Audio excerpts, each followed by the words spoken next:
Welcome in, everyone, here to the MLB DFS Quick Pitch live show here, talking through the MLB DFS slate here on, we got the DraftKings slate, but, if you're playing on FanDuel, we'll help you out there, too. With Adam Ronis today, and I'm Dan Servodidio phoning in for John and James. What's up, Adam? No, man, at least we got a full slate tonight, 10 games on the main slate. We only had 3 games yesterday, although some pretty good calls, man, between you and me, I thought yesterday. I think if you listened yesterday, you should have won money. I know. We nailed some of those things yesterday. Some, Ty France hit a home run. We were talking about him.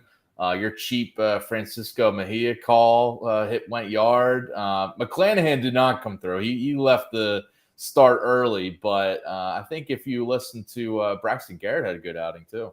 13 strikeouts, nailed his 5.5 strikeout prop. Brian Wu was another one. The Mariners were my sneaky stack, and boy, did they crush the Yankees yesterday. They did. The Mariners stack was the nuts there yesterday. But we got a full slate of games tonight, as you mentioned. So we got plenty of ways to go for DFS lineups. If you guys have any questions, comments for tonight's slate plays you want to ask us about as we go through the positions, definitely hit us up here in the chat, on Twitter, everywhere. If you're watching on YouTube, hit us up in the chat there. We'll get to all your questions you got. By the way, just kind of previewing tonight's slate, some weather issues. We got a couple of different spots like Baltimore, the Yankees home game, the Cincinnati Reds game, the Detroit game, some possible rain showers, the Phillies Mets game. Cleveland too. There's maybe light rain early on. It looks like in some of these. Are you like really worried that you're staying away from any of these games, or is it more maybe we get a small rain delay, but they might get the full games in? Yeah, it just looks like sporadic rain on and off. So it doesn't at this time. It doesn't look like I think any game is in jeopardy of completely being postponed, but you never know with the weather, man. And sometimes we've seen these teams. I think it was the other day, a game. I think it was the Atlanta Philly game. They waited, and then they postponed it when the rain stopped. So you just don't know. Yeah. If they're waiting multiple hours, why? Like you can kind of look at the forecast. You can tell if it's going to be raining in a couple hours. But yeah, some of these it looks like maybe in the first hour there's some rain, and maybe there's a delay for some of them. But it looks like we should get all of them in. But yeah, you never know for weather. So just kind of keep that in the back of your mind as we're going through some of these plays, especially because the Braves-Reds game, one of the highest over-unders on tonight's slate, but there's some early rain concerns. So maybe that has us fading some of those guys. But Braves-Reds. That game's not on the main slate. Oh, it's not? My apologies. No, it's a 6:40. So no Royals, Rays. Okay. Yeah. No Royals, Rays, no Twins, Tigers, no Braves, Reds, no Pirates, Marlins on the main slate. The forecast for New York has rain in the 6 o'clock hour, then no rain from 7 to 11 p.m. So it looks like, unless, again, that could change. These forecasts change by the minute. So it looks like the game in New York should be good to go. Yeah, and then the Mets Phillies is one to watch, and then later, or actually 7:10 Eastern first pitch is the Brewers Cleveland game. Possible rain there, or maybe early and it stops. But yeah, the biggest over under, obviously we have Coors on the slate. So the Angels Rockies game is the highest over under and kind of the first place you're looking for these. Before we dive into any plays, pitchers, and all that. When Coors is on the slate, what's kind of your general thought process behind it? Because a lot of people just by default, they will be going to Coors, especially with the Angels there, Ohtani and Trout for sure. What's kind of your general strategy surrounding Coors? It all depends on the prices and the pitchers. I mean, some of these guys are pretty cheap, especially on FanDuel. So I don't mind playing them, especially in a spot like tonight. So you have 2 pitchers, 2 on the mound who don't get a lot of strikeouts, so a lot of balls being put in play. I mean, the thing about Coors is everyone thinks all home runs, but it's really not. It's just the outfield is so spacious, and obviously pitchers can't get as much movement on their pitches. So it's more a lot of hits, a lot of runs, which we don't see all the time. But, this Angels lineup has been hot, and the Rockies have a few cheap bats that I like tonight as well. Yeah, when the Rockies are at home in Coors, they are a spot to look at them. On the road, you could fade them, but there's some cheap ways you could go to get some Rockies in your lineup. All right, let's start with pitching here. Usually how everyone starts their lineup. You can see we're going through the DraftKings pricing here, but we could touch on some FanDuel as you guys want. If you're asking about any specific FanDuel plays, but DraftKings, and you got 2 pitchers to start here, so that's always a factor. Logan Webb, the highest priced guy. I don't know if I really want to go there against the Diamondbacks. Kind of a scary spot there. But this high tier, Kodai Senga against the Phillies, also a dangerous spot for him. Logan Gilbert against Baltimore, and Giolito against the Red Sox at home. And I guess that top tier also includes Bieber at home and Chris Bassett against the A's. When you look at this top tier, anybody stand out that you're first going to? I think it actually might be Bassett. I know he's been awful his last 2 starts, but it's kind of the matchup here. And, he's much better at home as well. An ERA of 2.18 at home with a whip of 0.75 and a 24.2% strikeout rate. And he's facing an Oakland team that is dead last in OPS, 3rd lowest team ISO, 2nd highest strikeout rate against right-handed pitching this season. So, he's in a good spot, obviously in a good spot for a win. Oakland is terrible on the road as well, 30th in WOBA against right-handed pitchers on the road. So, again, 2 bad outings lately where it was on the road against Texas and Baltimore. So I think people would look at him more if they weren't looking at the last 2 games. So I think he's in a pretty good spot tonight. You mentioned Webb. I probably wouldn't go there. I have no problem if someone does. I mean, he's been really good this year. Yes, the Arizona offense is one that you really don't want to go against. He did face them in May, allowed 1 run in 7 innings. And, he's excellent at home too. Over the last couple seasons as well. He's just been really good at home, and he tends to give you a quality start. But I don't think you need to pay up for him tonight. I think there's a lot of big-time bats that we want to pay for. So I don't know if you want to spend, over $10K on a pitcher tonight. Okay, with that in mind, then, so you're looking a little further down. Musgrove, Bello, Gibson, Walker, France, and Schmidt. And Wade Miley in that whole 7 to 9K tier. Is that where you're looking then to spend a little bit down on pitchers? Yeah, I think Musgrove's in a good spot tonight. 4 of his last 5 games, quality starts. Obviously got off to the slow start of the injury to begin the year. In those 5 games, a 2.15 ERA, 1.09 WHIP. And over the last month, he's been really good. Washington has been pretty bad over the last week. They haven't been walking much.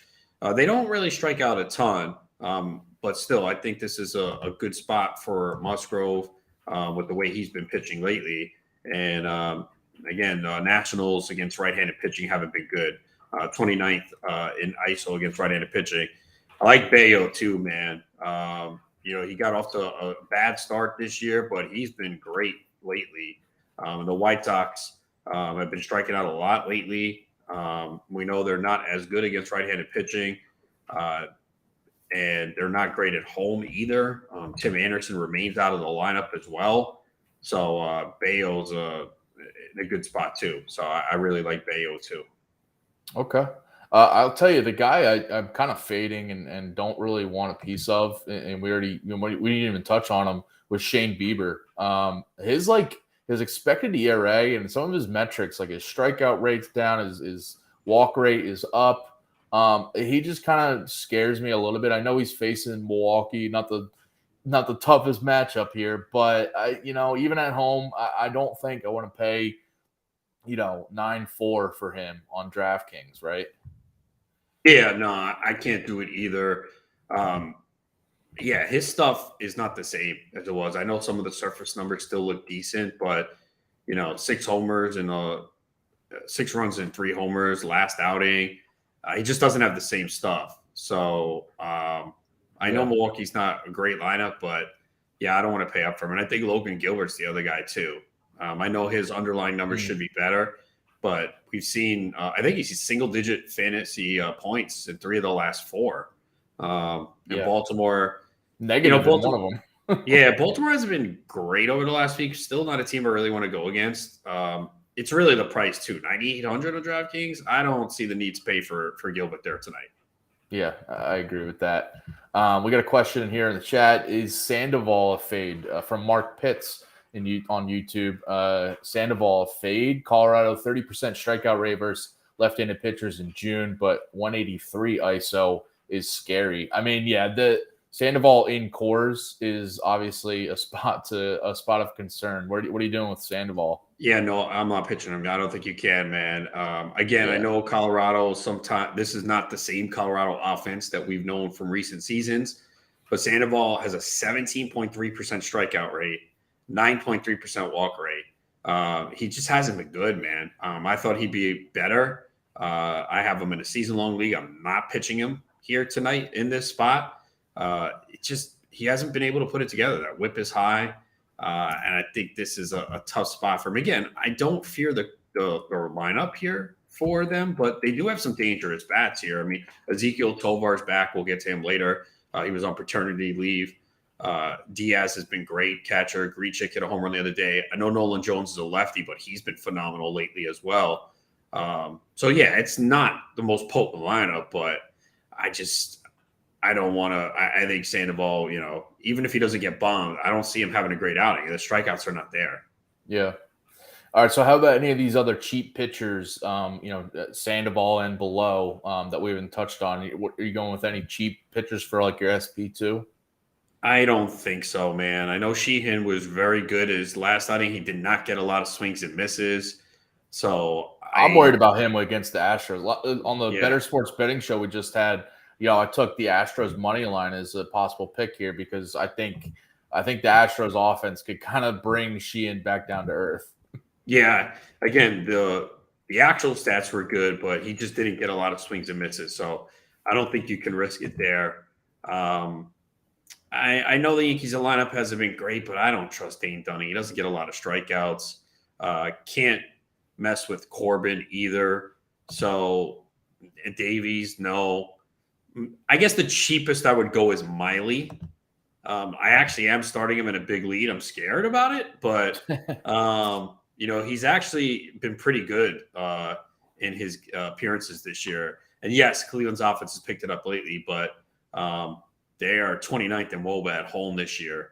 And Miley induces a lot of ground balls, so he would be the cheapest that I go, I think, today. Okay.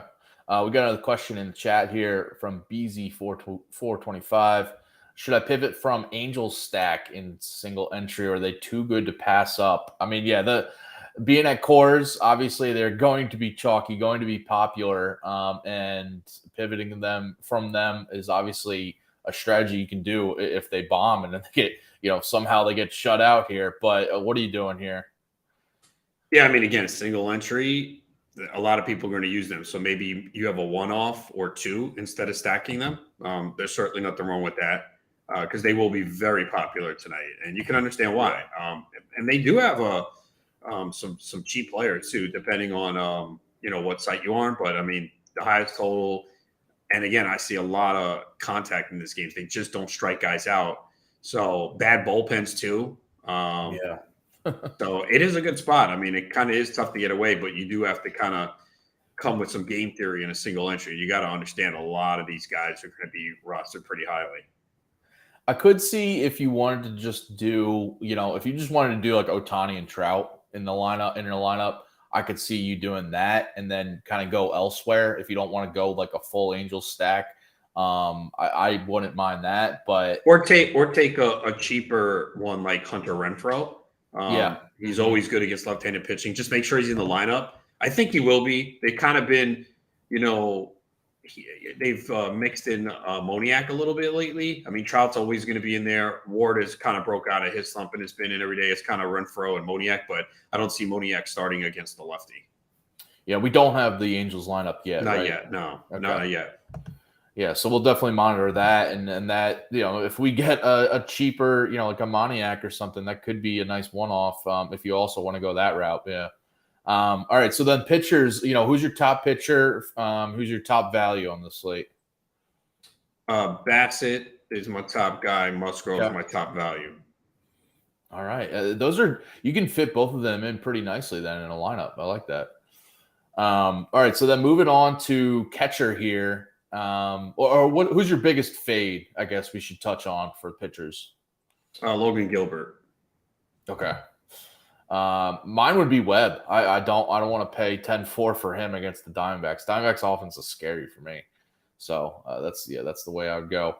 All right, catcher here. We got Will Smith, Romuto, Rushman, Contreras at the top there. Cal Raleigh too.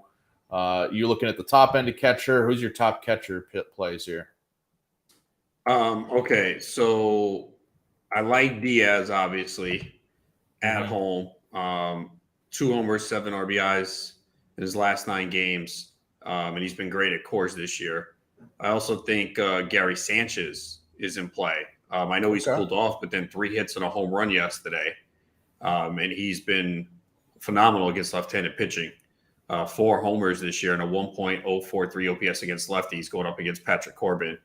So I think those are 2 guys you can look at. I'm not paying up for catch tonight. I think there's enough cheap guys, and depending on the Angels lineup, I also think Chad Wallach could be someone that you put in there. He's been good against lefties this year with a 5.24 WOBA. So and that gives you cheap exposure to Coors. Yeah, 2,800 on DraftKings is pretty nice for Coors exposure there. Back to the call for Sanchez.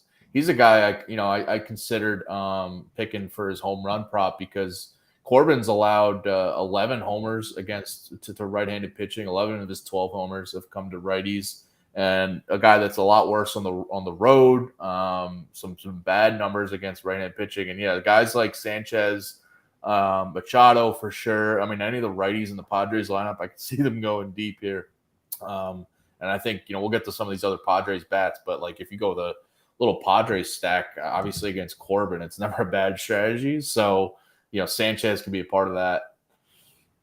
All right. So then, anybody else at catcher before we move on to first base? No, those are most of the guys that I'm looking at there. Okay. You could consider Danny Jansen. I think Toronto could be a potential stack tonight as well.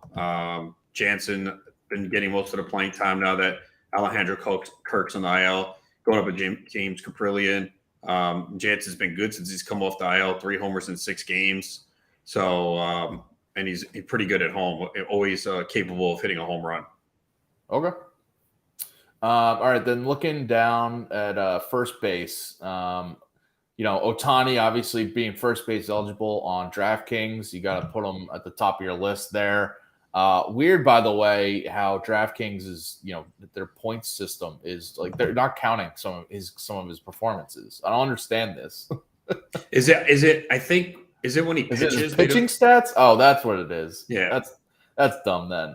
So that's a bug for DraftKings. So if you're looking at his 4.5 fantasy points per game there on DraftKings, that is not correct.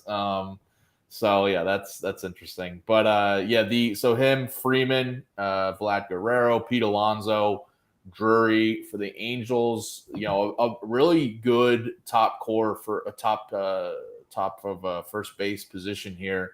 Are you looking, Ohtani, Freeman, and just kind of going from there, or you're fading those guys? What are you doing? Yeah, I mean, Ohtani's always in play, no doubt about it. It's expensive. I know. I think Drury's in play. He's been better lately. His last 7 games, 379, 2 homers, 1.040 OPS, going up against the lefty and Kyle Freeland. So he's in a good spot. Nate Lowe, I think, is in a good spot here. We know Clark Schmidt really struggles against left-handed batters, and 7 of 8 games Lowe has a hit. He's been coming on strong lately, so he's in a good spot. And yeah, you could look at Alonso as well. He's got 17 homers against righties this year, 14 homers on the road with a 963 OPS, and Taijuan Walker is prone to giving up the home run. Yeah. The Taijuan Walker's been pitching well lately, but I am just kind of waiting for a bad outing, and it might come against the Mets, who have been hitting well lately. I mean, I know they had some struggles early on, but they've been picking it up lately. I think, as you know, as a Mets fan, right? Yeah, I know. They still suck. By the way, Howard Bender told me to kind of nab you a little bit about Daniel Vogelbach for tonight's slate. Hitting fifth for the Mets, right? I know. It's unbelievable. A little mental break, and now he's an all-star? Come on. All right. Any other first baseman that you're looking at? By the way, Vogelbach is what? He's 2,200 on DraftKings. If you want a possible cheap start there. Okay. So Brandon Belt, I like at 2,500. He's hitting third tonight. Yeah. He's always in play against a right-handed pitcher. Recently came off the IL, so I think that's the value there at first base. 372 WOBA against left-handed against right-handed pitching, and Caprillion has allowed a 383 WOBA against lefties. So I think Belt's someone that can save you money. And if Nelson Cruz is in the lineup, he's cheap. Yeah. Against the lefty. So we have to wait and see. I don't think we had Padres game's 9:40 p.m. Eastern, so we don't have it yet. But yeah, I think those are cheaper plays too. Yeah, Cruz could be a cheap home run call tonight for sure. I just mentioned Corbin's, his struggles against righties, and Cruz just, he's in there to smash, to just try to keep up his career home run total. That's basically what he's doing at this point. So, yeah, he could be a cheap call there. All right. So then any other first baseman? I mean, your top first baseman is who then? I think I would go with, probably Drury. Okay. Are you waiting? Is that kind of the thing where you wait to see where he is in the lineup, or are you just fine plugging him in right now? I'm fine plugging him in right now because he's going to hit probably fit in the middle of the lineup at top 6, I think. Yeah. Yeah, and he's like compared to, obviously Ohtani, he's so much cheaper. Obviously, Ohtani is a much better talent and has the higher upside, but there's a chance they just kind of perform the same in terms of DFS, and you spend it, $1,700 less. So I don't mind that at all. So then your top value, what? Brandon Belt, right? Belt, yeah. Okay. All right, moving on to second base, and we do have Brandon Drury on DraftKings eligible for second base, so just keep that in mind. But obviously, Marcus Semien at the top of the pricing list here. Thairo Estrada going to be, probably a popular play against Zach Davies, Gleyber Torres, Ketel Marte. Where are you going with your top second baseman? Yeah, I don't love anyone here. Again, you could go Drury. Estrada's not bad, but that's kind of pricey. It is, yeah. Yeah, that's I kind of don't want to pay that for him. Marte has been on fire the last 2 weeks. He has.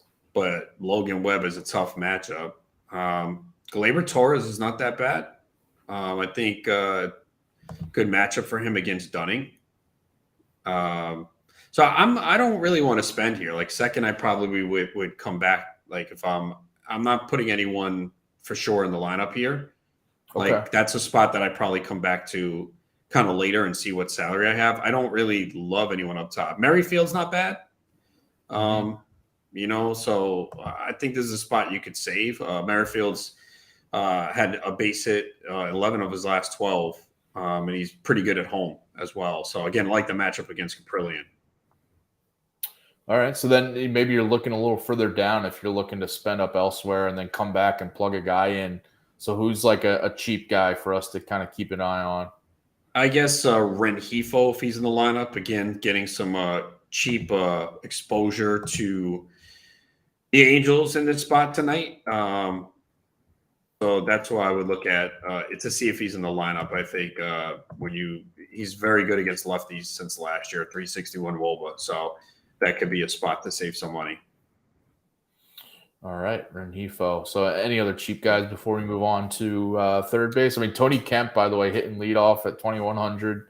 I know you like Bassett, but if you're like that's like for a leadoff hitter being that cheap is you can't ignore that. Yeah, it's just he's not good. Yeah. You can get on base and maybe steal a bag, but besides that, I don't know. All right, third base then. Some heavy hitters here. Devers, Jose Ramirez, Manny Machado, Matt Chapman.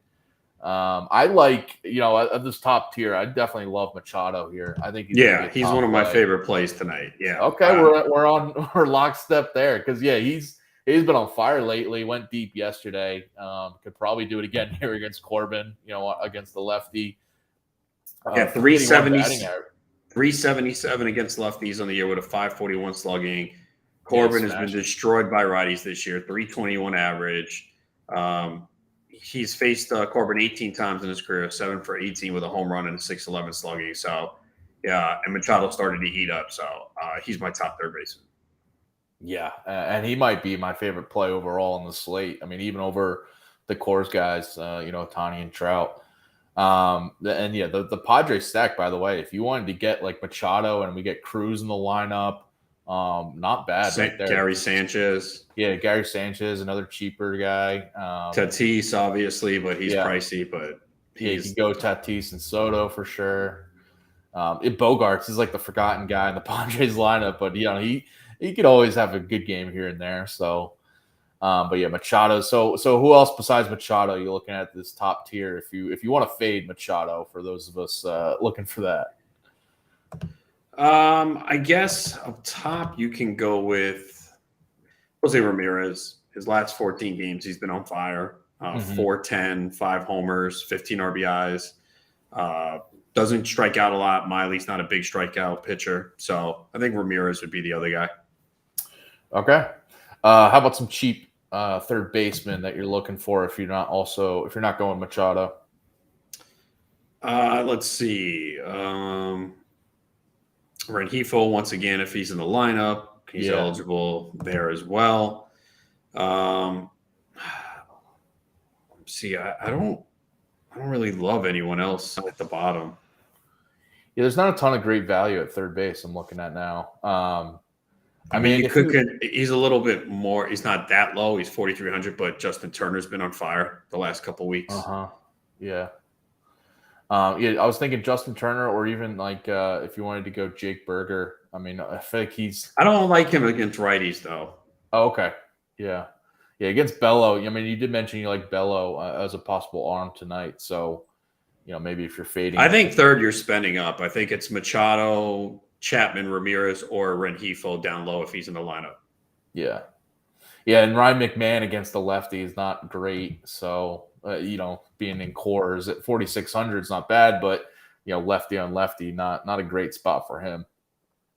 All right, so then we're locked in on Machado there. Going to shortstop, Corey Seager. Obviously, this dude is killing it, and it's going to be tough to get him in a lineup if you're paying up for all these other guys. But Seager, obviously a great play tonight. Mookie Betts, Trey Turner, Bo Bichette, Xander Bogaerts, we were mentioning. Gunnar Henderson, too, will throw in there. Any of these shortstops you like? Yeah, Seager might be a guy that people don't play because he's so pricey in the other spots. But going up against Clark Schmidt at Yankee Stadium, I'm interested. Again, he's crushed righties this year. 466 WOBA, 322 ISO against right-handed pitching. He's my top play, and Clark again gets destroyed by lefties. 391 WOBA against Gunnar Henderson's in play. That's at the top. Okay. By the way, going back to third base, we had a question in chat here. Mark Pitts again chiming in saying if Sheehan isn't missing bats, Sheehan for the Dodgers that we were talking about earlier, then Bregman a good play? He is 4,500 on DraftKings. I know he's been better lately, but I'd rather just pay up a little more for one of the better guys. Okay. I mean, Sheehan's capable. It was one start, and it's tough to gauge a rookie on the first start. There could be nerves. They could have been relying on one pitch. You kind of saw that with Gavin Williams against Oakland. He kind of had the one bad inning. So Sheehan's certainly capable. It was just one start. So, he could go in there tonight and be dominant. Yeah, he's a guy that I do need to see like another good outing or two to make sure, because he was good last in his MLB debut, but just to kind of see where he is. And this is a spot where I wouldn't be surprised if he has another good outing, honestly, because he's at home. I mean, if this was a road start, I'd be a lot more worried about him. But even though I do like, the Astros on the money line tonight, as I mentioned, I still think Sheehan could have a decent outing because he's at home and he's going to have that comfort. And just like, a new arm for hitters, just not having a lot of tape on how to prepare for guys. We could see Sheehan have a decent start. We do have an Angels lineup. So it's Taylor Ward, Ohtani, Trout, Drury hitting cleanup, Renfroe fifth. Here's someone, too, if you want real cheap exposure, Kevin Padlo, who they just called up, first base hitting 6. Luis Rengifo is in the lineup at third base hitting 7. Chad Wallach, who we mentioned, is a catcher hitting 8th. And Andrew Velasquez at shortstop hitting 9th. Okay. So who is the Padlo, 2,400 on DraftKings? First base and third base eligible. Yeah, I mean, I wouldn't target him, but if you get down to a position where you love your lineup and you have that money left over, you could squeeze him in. I probably wouldn't want to if you don't have to. But, again, if you're looking to be different, there you go. Do you like Drury more now that he's hitting cleanup?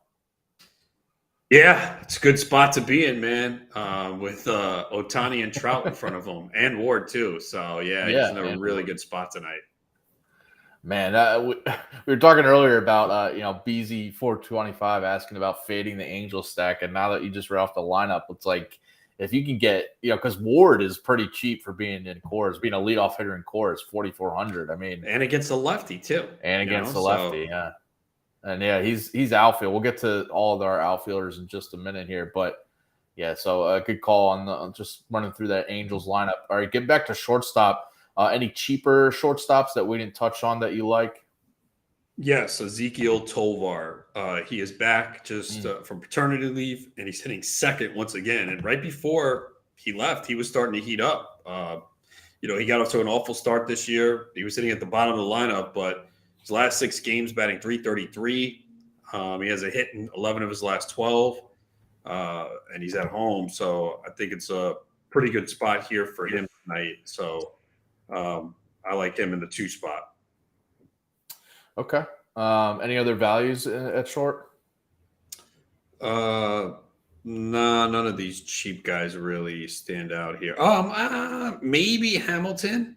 He's got, but he's more reliant on the steals. So no, he had some pop in the minor leagues, but he's appeared in 2 games. He has a steal. He's really fast. He had like over 70 steals at Double-A last year. I think 11 homers, 27 RBIs in the minors, if I'm not mistaken. But I don't think you need to go there, and he could be pinch hit for late in the game. Yeah, mid price is attractive on the surface, but yeah, you're just kind of going through it there. I mean, if you wanted to go with what's the Boston lineup? Who's hitting? I know Turner's hitting second, but if you want to go with like Hamilton, he's hitting. Yeah, it's Refsnyder's leading off. Refsnyder hitting lead off. Yeah, that's kind of a tough stack to fade Giolito, but. Well, I mean, if you're gonna do the stack, it's probably Turner, Yoshida, Devers, those 3 in the middle lineup, 2, 3, 4. All right, so going over to outfield here, we got obviously Ohtani and Trout near the top of the pricing here. Trout, by the way, the cover athlete for cover picture for the MLB DFS playbook. If you're checking that out over at fantasyalarm.com, and if you haven't already, go get that All Pro subscription. Promo code MLB50 to get that. And with that All-Pro subscription, by the way, you can get the Fantasy Football Draft Guide for free, but also you can get the Draft Guide for $26.99. So a great value there. But if you have that All-Pro subscription, you can get a promo code NFL50, MLB50 for first 6 months off, 50% off for those 6 months. So definitely check that out for the MLB DFS playbook tonight, the value plays and all that. But yeah, Trout is the top player for the MLB DFS playbook. So it's him, Ohtani, Tatis sitting 60 or at 6,600, hitting the top of the Padres lineup, the Mookie Betts, Bryce Harper. Is it just, what are you doing here with Ohtani and Trout and the top of the outfielders? Yeah, they're all in play. Obviously, it's probably you're only going to be able to fit in one, but they're all in great spots. I mean, Trout and Ohtani and Coors, Tatis against the lefty. Tatis has just been absolutely scorching, man. And wish I had him on my season-long teams now, man, because he is just destroying it lately. But Yeah, it's going to be tough to fit all these guys in. But Tatis is a 481 WOBA against left-handed pitching this year. So just absolutely insane. So you're probably only going to be able to play one of these guys. Yeah, unfortunately, it's like you like all of them, but you can't play all of them, obviously. So then looking further down in this still high range, Julio Rodriguez, Garcia, Schwarber, Carroll, Soto too. I mean, who are you looking for if you're not paying all the way up some of these top outfielders? Soto's fine. I know it's a lefty on lefty. It doesn't matter. And the bullpen that he can get to, Carroll is always in play. Yeah. Garcia's not bad either. Schmidt does allow home runs to righties as well. So, and it is a top 10 park for right-handed power. So he's in play. I don't think a lot of people will look at him. I think, let's see, Jock Peterson is in a good spot. Davey stinks. Probably hitting leadoff, right, Peterson? Or definitely at the top. We'll see if Lamont Wade plays. I think that will kind of determine things. But Davies has been bad. Jock has a 906 OPS against right-handed pitching. So he's in a good spot. Springer, I think, is in play as well. Again, Caprillion and the A's bullpen sucks. So, yeah, those are – and no, he's on the little cheaper. Hunter Renfroe, which we talked about, crushing lefties, playing tonight. So – he's in play as well. Yeah, Renfroe at 4,500 and Ward at 4,400. Yeah, definitely some good options there. All right, so then cheaper down, we got to find some values if we're paying up for all these guys. Give us like one or two of your cheap guys. I know like Profar hitting leadoff for the Rockies is interesting at 3,600, but there's a lot of cheap options here. Yeah, let's look at Tommy Pham. This dude just keeps hitting, man. 370 with a 989 OPS during a 7-game hitting streak. He's been crushing the ball, hitting the ball really hard. So, yeah, I know it's righty, but 3,000. Teoscar Hernandez. For how good he's been. Yeah, Teoscar Hernandez, he homered yesterday. He's been better the last 10 games, a 1.0408 OPS. And it is a righty in Kyle Gibson, but he doesn't miss a lot of bats. So, yeah, I think those are a couple guys on the cheap end that you can throw in there. Okay. We're going to be making a lineup here in a second. Any other values that we missed in this outfielder range before you just kind of dive into a lineup here? Jake Bauer's hitting leadoff for the Yankees. Yeah, that's actually not bad. I think you can roll with him. Again, I don't think it's going to be ideal hitting conditions tonight, but yeah, hitting leadoff against the righty, Dunning does not get a lot of strikeouts, so he could be a guy that you can throw in there if you need to save some money. All right. Let's start making a lineup here for the people. By the way, Brandon Belt here at 2,500, also outfield eligible. You mentioned one of your favorite values at first base. So if you want to go that route and go a different first How is he outfield eligible? Yeah, I don't understand. I don't think he's played one game at outfield this year. I don't understand some of these position like Ohtani being first base eligible is just a joke. I mean, I guess because they don't want to leave him DH only, so put him as an outfielder. No, he is an outfielder. I mean, yeah. I don't know, man. But yeah, so I guess you get Belt as outfield eligible. I don't know if he's played an inning in the outfield this year, but whatever. All right, so let's start making a lineup. Do you want to start with pitchers here? All right, yeah, let's go Musgrove. Mm-hmm. And what do you want to do, Bayo or Bassett? Probably Bayo, right? I'd feel better about Bassett against the Okay, so let's do it and let's see how it works with the salary. We got to go cheap at catcher. We do. I guess should we go Wallach at 2,800? Oh yeah, so he is in the lineup. Okay. He is in the lineup, and yeah, because Diaz is more, right? Yeah, Wallach against the lefty. I don't mind that in Coors. First base. I mean, we could. You want to save Belt for outfield value there? We could do that. or we could go with him as the value first base. You could go Ohtani as your first base here. What do you think? Nate Lowe. Let me see. Go down further. Let's see what else. Yeah, we could go Lowe. Yeah, let's put in Lowe for now. Okay. We'll go Nate Lowe for now. Second base here. I know you want to do Drury here. Yeah. Okay. Yeah, we'll see where this lineup ends up. We got about 4K for average 4K for the last 5 spots here. Third base, I think we're both liking Machado, right? Yeah, but now we're going to be in a roster crunch. Then put Machado in. Okay, yeah, I think I'd rather have Machado obviously than Drury, and then put Belt in the outfield. Okay, we'll put Belt in the outfield. Do you want to do Pham as also a value?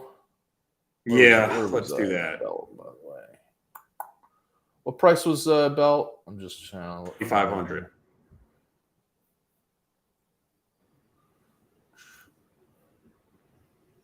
Okay, so we got Belt. Oh. And we got Pham. 4,600. Put Tovar at short. Okay. Yeah, hitting second is really good for his pro. And that leaves us 6. Okay. Wow. So you could go, not enough for Trout or Ohtani, but we could go down from Drury. Do we go Soto then? I think you could go Soto. I do like, I think the Padres stack is, going to be under the radar. I wish we had a Padres lineup right now to see if Cruz is in there. I know, that would really help. I mean, he'll probably be in, right, against a lefty? I would hope so. Yeah, still no lineup for them.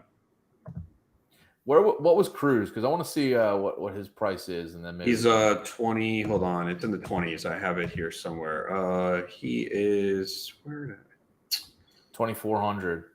Yeah, I'm gonna do this. I'm gonna take Nate Lowe out and put Cruz in. We got some wiggle room here if you want to spend up. Then we can take Pham out. Take Pham out, and then that leaves us. We can go with. You fade in both Ohtani and Trout then. No, I mean you could play Ohtani. Let's just see what it looks like. Ohtani in there. You got 4,100. 4,100. Damn, that's not enough for Renfroe though, right? No. Nolan Jones against the lefty, and Grichuk, you mentioned as a possible play. Yeah, Merrifield is not bad. We could take Ohtani out and put. I mean, if you wanted to go Soto, that opens up a lot more. Let's go Soto. You got 4,900. You could go with Jock or Renfroe even. I mean, you get some salary to play with. Yeah, you could put Renfroe in there then.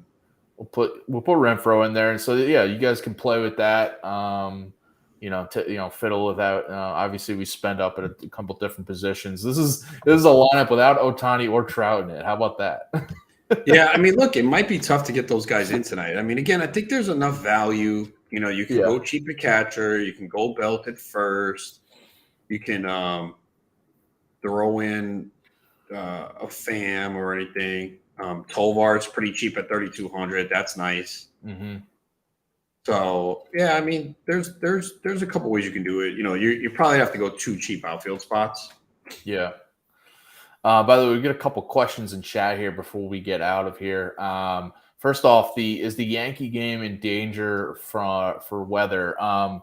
It looks like. I mean, you're in the New York. You're in New York, Ronis. I'm looking. So you're on the ground report. Yeah, I mean, right now by me, it's cloudy and overcast. Looks like there's some rain, but the forecast I'm looking at shows rain, 30% chance in the 6 o'clock hour from 7 to 11 p.m. No rain, and then the rain starts 30% chance at 11. So yeah, it's looking like they're going to play based on this forecast. But you know how it goes. Sometimes, man, the forecast changes.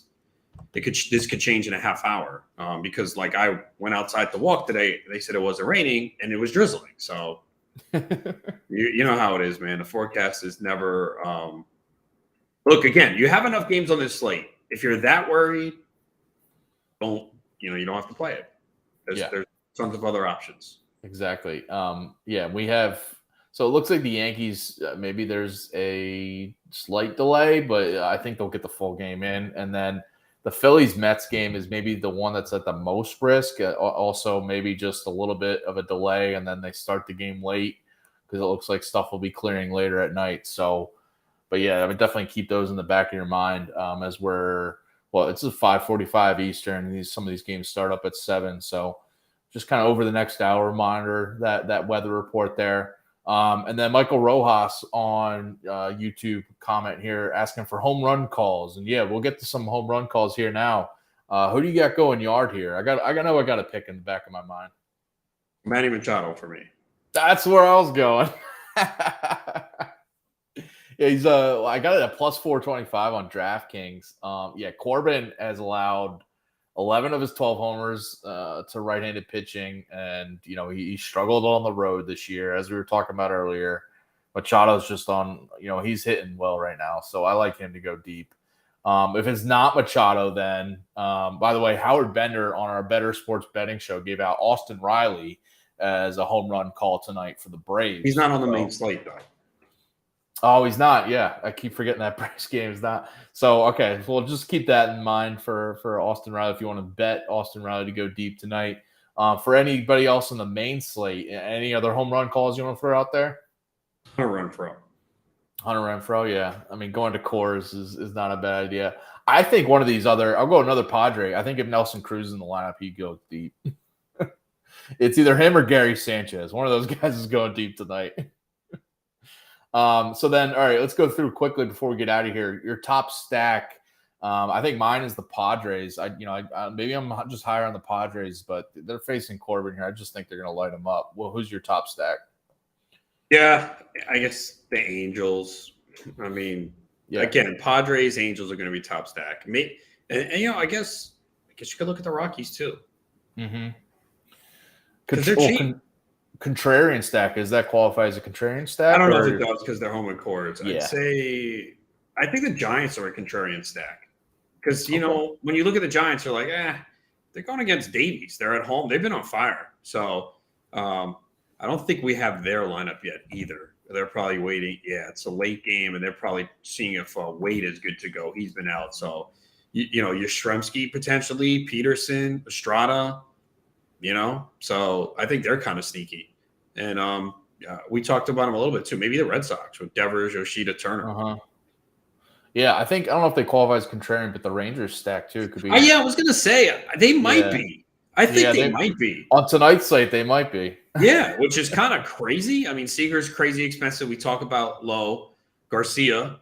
You prefer the lefties against Schmidt, obviously. I know. Definitely Seager in that stack, but yeah, I mean, he's obviously, and people aren't going to want to pay up for him. So yeah, you're probably going to have to get. Unfortunately, they do have a lot of right-handed bats, so you would have to go Seager, Lowe, Garcia, and then maybe Young. Mm-hmm. All right, your star of the night. I'll go. It's kind of too easy, but Fernando Tatis. I'll go. I mean, Machado is mine for sure. Maybe a little too easy, but I just think he's going to have a big game. All right, and then your value play of the night. Brandon Belt. Yeah, he's so cheap. I'll go with your call, Tovar hitting 3,200, hitting second for the Rockies. I love that. He's a guy I liked before he went on the paternity leave, but now that he's back, he was dropped in a couple of my season-long leagues. I picked him up. I mean, I get it. He was terrible to start the year, but I'm thinking rest of the year. And the Rockies were patient. They stuck with him through struggles, but that was part of the reason why I drafted him in the middle rounds. Was like I figured they were going to give him a long leash. Like they're not winning, so. And he was hitting 8th, 9th most of the year, and they recently moved him up to the 2 spot. So I like him the rest of the way. Yeah, well, and especially with season long when you get like half his games in quarters too. I mean, just factor that in. Sweet. Or well, that's your example lineup. Oh, we have a Padres lineup. What do we got? We got Cruz in there? Yeah, he's hitting 8th as the DH. So we have Kim leading off, Tatis, Soto, Machado, Bogart, Sanchez, Cronenworth, Cruz, and Grisham. Holy righties. Yeah. They are just stacking the righties up top there. They have to. They have to. 3 lefties, I mean, Soto, Cronenworth, and Grisham. So, yeah, the righties in play. Excuse me while I continue, add another unit to my Padres team total over now. Is it 5.5? It was at I got it at 4.5 earlier. Let's see if it raised up. Just because I think maybe being in San Diego, obviously it was maybe juiced down a little bit, but I think Cruz goes deep. Honestly, that might be my contrarian home run call or whatever. Yeah. Well, appreciate everyone tuning in here and watching us build some DFS lineups. Me and Adam Ronis here for a second day in a row. Let's see if we got some stuff last night. We'll see if we get some good plays here for you guys. Definitely keep an eye on the weather report as we got some games to monitor and late lineups that are coming out as we just got the Padres lineup there. But Ronis, awesome hosting with you. Definitely, man. Good times. And yeah, we hit a lot last night. Let's hope we continue and help people make some money tonight so they can have a great weekend.